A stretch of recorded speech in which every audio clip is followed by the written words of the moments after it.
Okay, so thank you everyone for coming to this presentation tonight about the launch of createclimatejustice.net, which is a new website to support spiritual grounding, movement building, and solidarity for climate justice.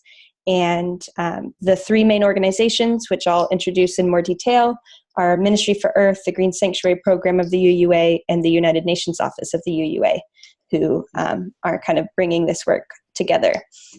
So the agenda for tonight: first, I'll give some background about these three organizations, about myself and Reverend Karen Brammer, and preceding programs that inspired this new website, createclimatejustice.net, and then why we're doing this, what the principles guiding our work are, the site features, the timeline, a bit of a preview and overview of the applications of the site, how you can be involved, and then some discussion at the end. And let me pause real quick. If folks wouldn't mind putting themselves on mute while I'm doing the presentation to help with just cutting down on background noise, that would be appreciated. Okay. So first, background on UU Ministry for Earth. For those not familiar, it was conceptualized in 1989 and incorporated in 2001 as the seventh principal project of the UUA. And this is where the Green Sanctuary Program started, first as an official program for congregations in 1999. And then in 2008, Ministry for Earth gifted the program to the UUA. And in 2012, they formed the UU Young Adults for Climate Justice Network, which supports UUs and UU adjacent climate activists aged 18 to 35. And that's how I became involved with UU Ministry for Earth back in 2014. And then from 2014 through 2017, we were one of 11 organizations involved with steering of this campaign called Commit to Respond, which was a denomination-wide climate justice campaign with a few other non-UU partners, but mostly it was a UU campaign for climate justice. And that ended in 2017. And then during that time frame in 2016, Ministry for Earth began partnering with the UUA Green Sanctuary Program on the Environmental Justice Practitioners Network. Karen? Hi, everybody. So I'm the manager for the Green Sanctuary Program. And as you've heard, the Green Sanctuary Program was birthed by the organization that's now called Ministry for Earth. We have close to 30% of our congregations that are Green Sanctuary accredited.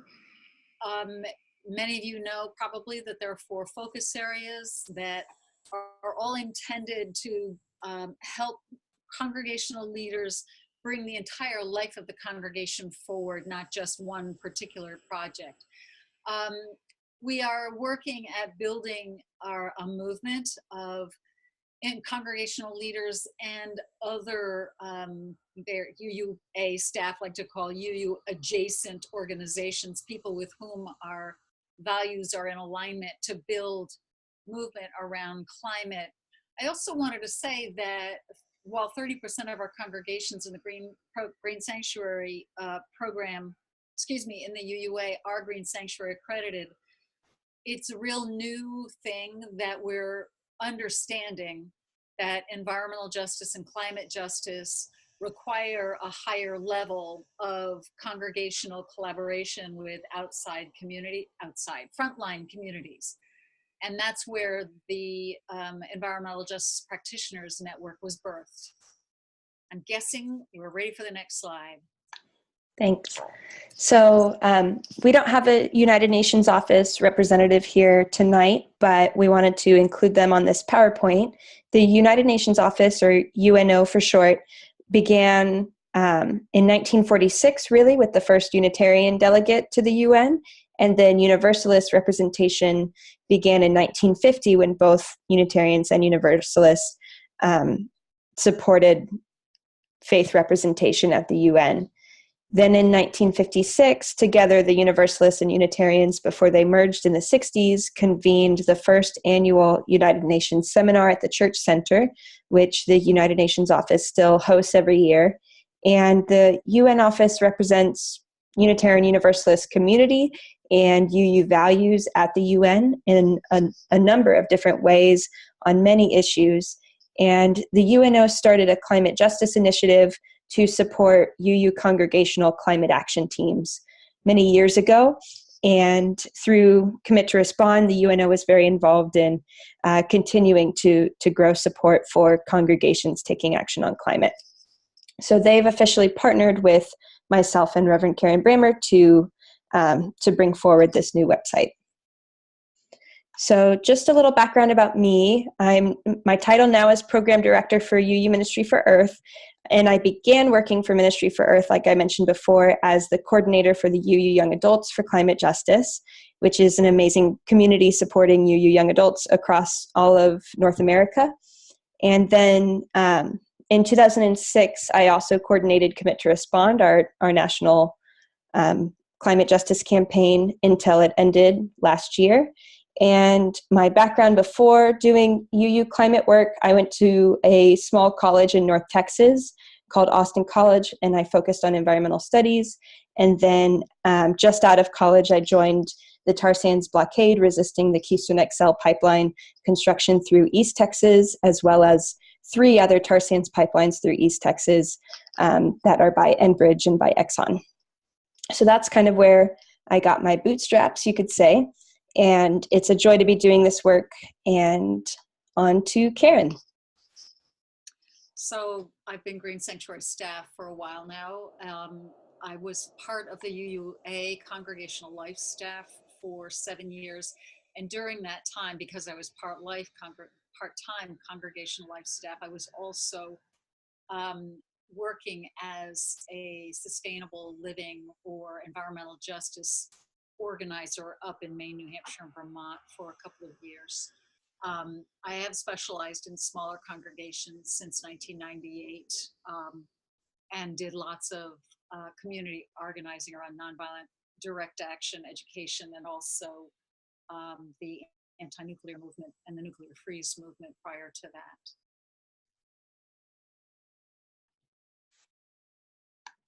Okay. So there are 2 UU programs that provided the inspiration and fertile ground from which createclimatejustice.net is springing. The first is the Commit to Respond campaign, and the second is the Environmental Justice Practitioners Network. So Commit to Respond, I'll just breeze through this since I've already mentioned it. It began in 2014, and over time, 200 endorsing organizations and over 3,800 endorsing individuals participated in Commit to Respond.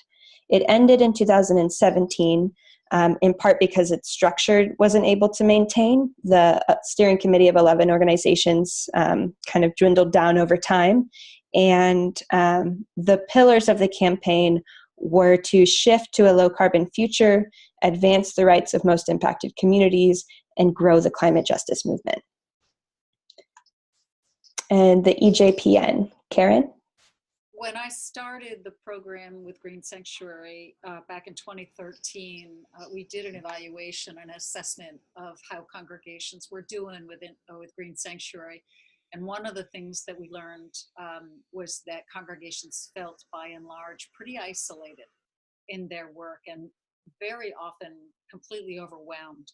And the second thing that we learned was that there was a very inconsistent understanding of what environmental justice was, and even less skill level of working in partnership, in collaboration with frontline communities. And so the Environmental Justice Practitioners Network began as a way to expose our congregational leaders to frontline movement leaders and to hear stories and to also learn some skills about what it would take to become reliable partners to frontline communities. Now, since Ali came into the program with Environmental Justice Practitioners Network, she's brought a whole host of connections to frontline community organizers, and we will continue to do the program together. It's a much richer experience with Allie's experience. Okay, thank you. So we are making a new platform. It's coming, and it's called createclimatejustice.net. So why are we doing that? Firstly, to live more deeply into the principles that are guiding our work. And our overarching goal here is ecological, climate, and environmental justice.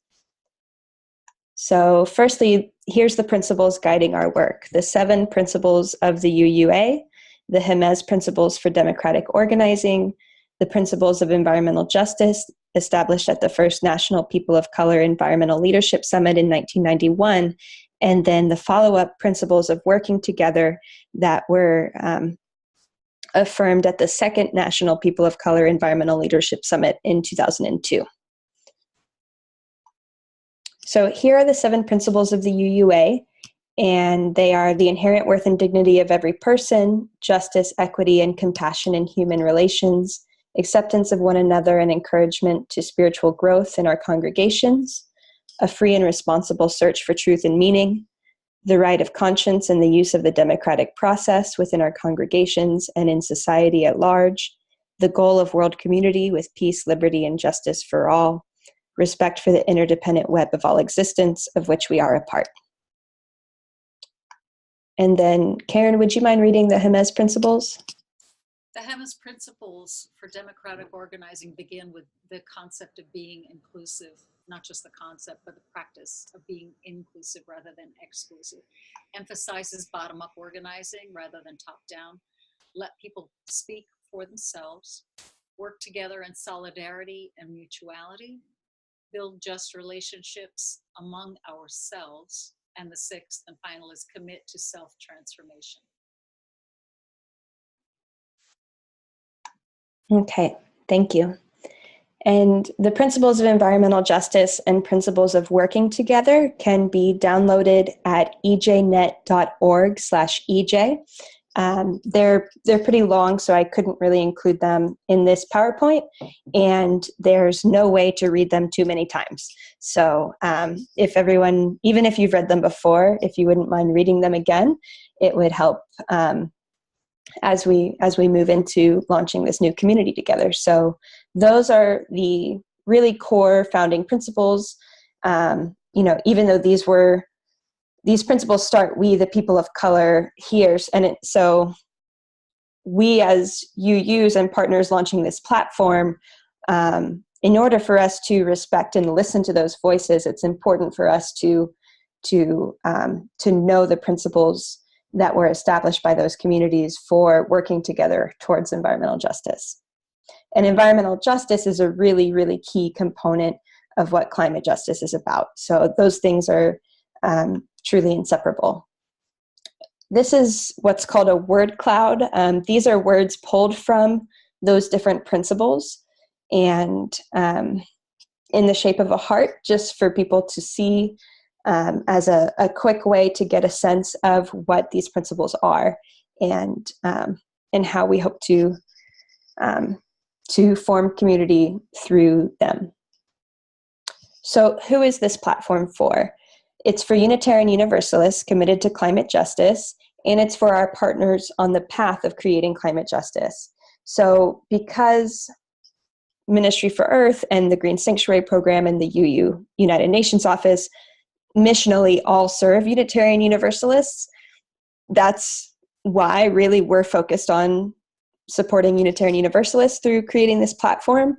However, in order for us to really create climate justice, we can't do that as one denomination in a whole wide world of people who are impacted by climate change. So we've designed this with the concept in mind that through coalition building and through forming partnerships, this platform can serve more than just Unitarian Universalists over time. Some key features of the site. Firstly, it will be user-based, so everyone who can see anything on the platform will have to have a personal account and profile on the platform. And there's a social verification system that I will show you in just a little bit. and it will be free or donation-based to use. The platform is designed with a focus on supporting groups, coalitions, and networks.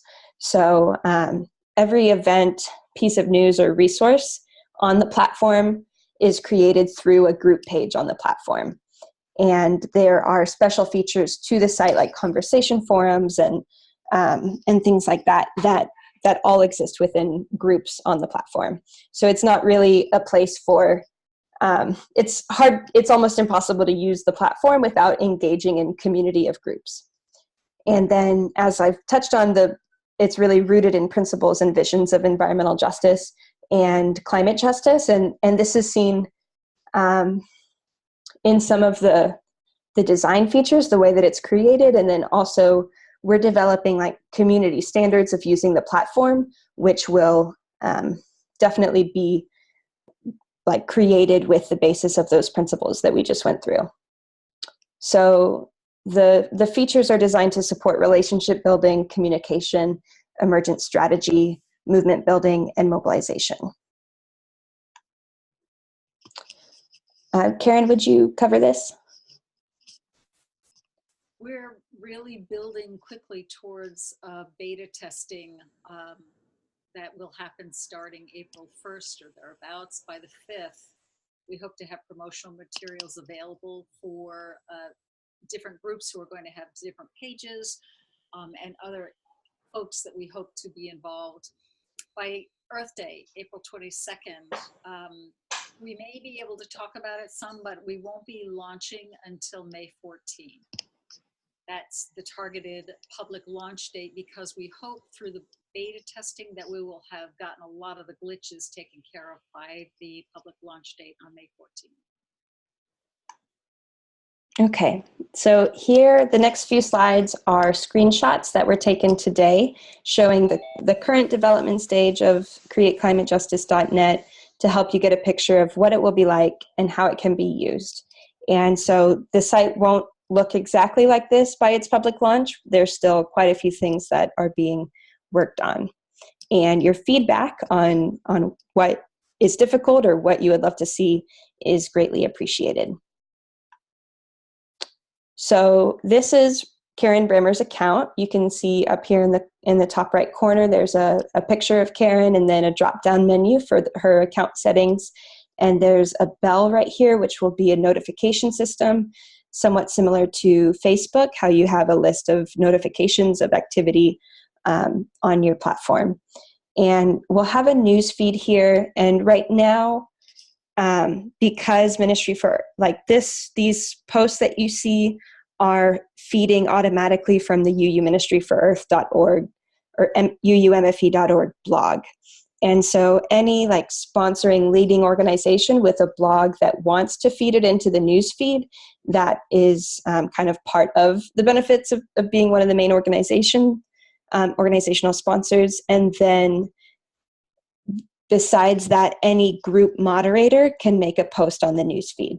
So it's not something any user can do, but just the leaders of different group pages can post on the news feed, can create events. So there's on here featured events, which is the site admins and sponsors will highlight featured events, and then events any user is attending will show up here on your homepage, and then the groups that you're a part of show up here, and conversation threads in those groups can also show up. These are like tabs within different sections. And then on the left, you'll see here's our kind of our toolbar. This is the dashboard that you're looking at. And then there's different pages listing events, listing groups, searchable group directories and member directories, resource library, and then where you can manage donating.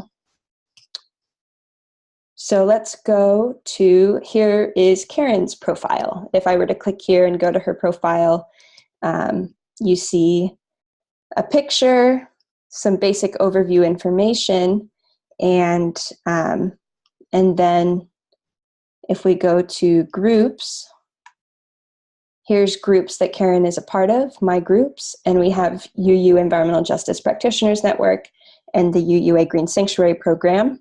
And then here, like any user can create a group, and then that gets approved by a site moderator.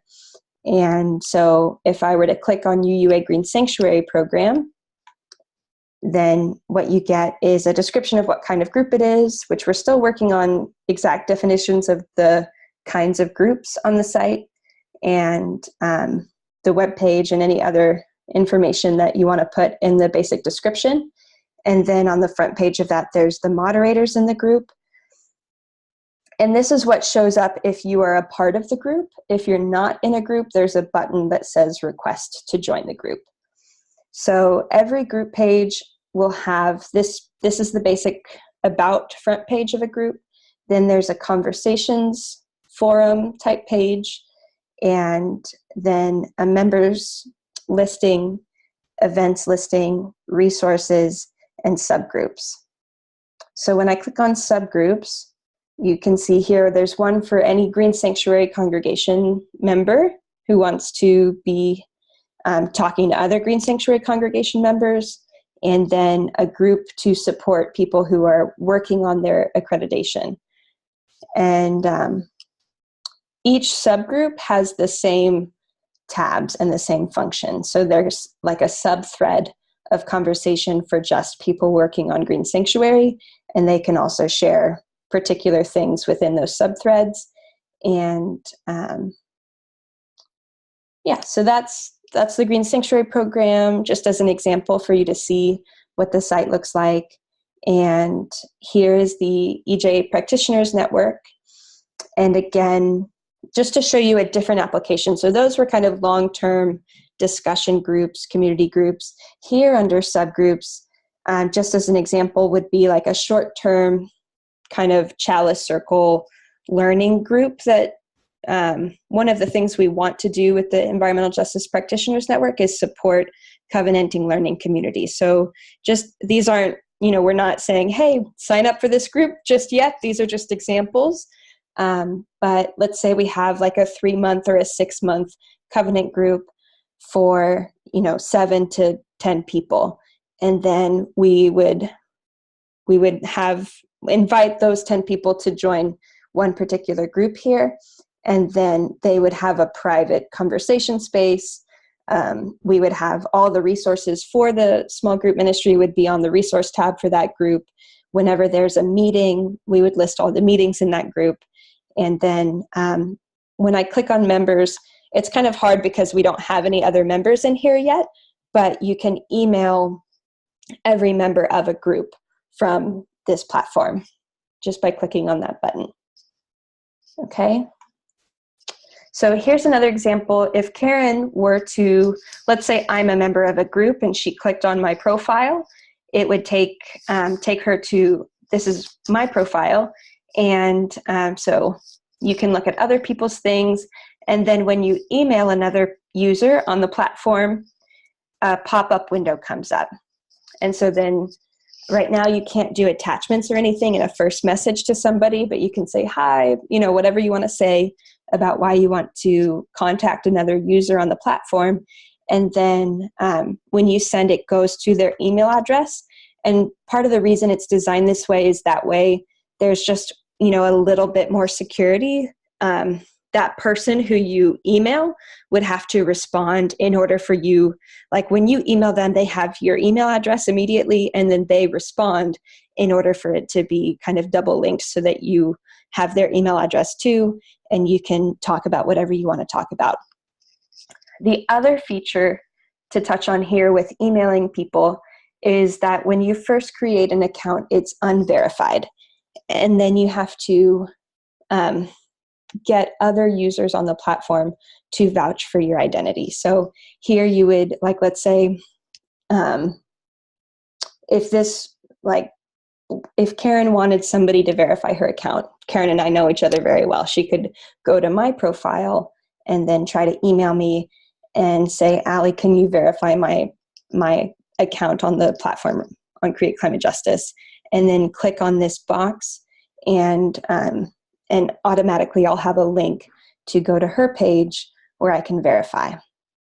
So here's an example of what that looks like. On mine, You see that the square around my name is white, and then when it's verified right now, it turns the square around a picture of a user green, and there's a tab. It says verified profile, and here you can read what people say about one another. So here it says Reggie knows test user, right? And so that's just a way, and there's no limit to how many verifications. So it's just a way for you to build a profile on the platform that's simple and user-based, and an incentive for you to use the platform to talk to one another. Okay, so here are some examples of site applications. You could use it for your own congregation. Let's say you have a green sanctuary committee of your congregation, and so you make a group like to represent your congregation, and also any committees you have or you can make sub teams for organizing a specific event, things like that. And then you can store resources and use it any number of ways to help organize in your congregation. It's also usable for coalition organizing, whether that's between UU organizations in a state and a state action network, or congregations in a city and local partners like a 350 chapter. There's really, like, the only limits here are that the purpose has to be creating climate justice and environmental justice. So that's really the main focus of the site and the limit of what kind of coalition you can use this site for. Also, you can make a group for mobilization or solidarity organizing. So let's say there's disaster response coordination that needs to happen. You can create a group and advertise for people to join that group, use it for organizing. You could use it to organize around the promise to protect against Keystone XL, or a planning team for a large event that you're involved in. Oh, so there's also small group ministry, as I touched on with the Environmental Justice Practitioners Network, whether that's covenant groups, support groups for a specific mobilization or something, or a caucus that's identity-based, all different kinds of small group ministry, again, just around within a framework of climate justice and environmental justice. And another application is to connect before or after an in-person convergence. So, for example, in May, there's a program from Sustainability to Climate Justice at the Mountain Retreat Center and Learning Center. And that program is trying to go paperless and encouraging people to bring flash drives for all the different resources and materials that they go through. And through the portal, not only is there a place where they can go and access any resource that they use during that time, they can also create a group page where everyone who shared that amazing experience in the National Forest together to build community around climate justice and learn can still stay connected and easily communicate with one another, both as a group and one-on-one. And another example is in September, there's a climate march and a global summit that's being hosted in San Francisco. So whether there could be a group that's like all UUs going to San Francisco, or for people in the area who are organizing in preparation for that, or even like the whole faith contingent. There's many different ways to think about it, but again, the premise here is that it can be used for concrete action and not just kind of like hypothetical interest groups.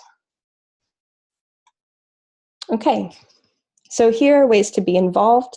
Firstly, please join on May 14th, and also you can volunteer in terms of joining earlier, helping us to test it in April, if that's of interest to you. And also, since it's really a community platform, to recruit people in your congregation or in a coalition you're involved with, or in some other way to help create groups that will join the platform around May 14th or throughout the following year. And we, as Ministry for Earth and Green Sanctuary Program, would be really excited to work with you on that if you feel inspired to do something, at a city or state or regional level.